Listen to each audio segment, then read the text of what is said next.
Yo, what's up nigga? So ito magluluto tayo ngayon, no? Ito isa sa pinakamahal na kaldero at kawali sa Pilipinas, Tepal.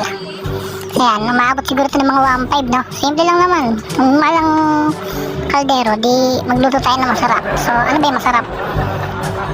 Ito lang naman. Yan, sarap, no? So sa mga di nakakala, may secret recipe ako rito para mas lalo pang sumarap tong night na to eh. Yan, ito na, mahal ng kaldero. Yan, napunta na kasi sa kaldero yung pambili ko ng ulam eh. So, tuyo-tuyo muna. Ay, sa pagluluto ng tuyo, meron ako dito ng sikreto. Ito isa sa mga ipapasarap sa tuyo. Bukod sa masarap na siya kasi maalat. So, mas pasasarapin pa natin siya. Simple-simple lang, konting luto lang. Pag nag-golden brown na siya, katulad nito, yan, ilalagay natin yung secret recipe dahil maalat siya at gusto natin mas pasarapin pa. Lagyan mo ng asin para lalong sumarap, di ba? Ginagawa mo.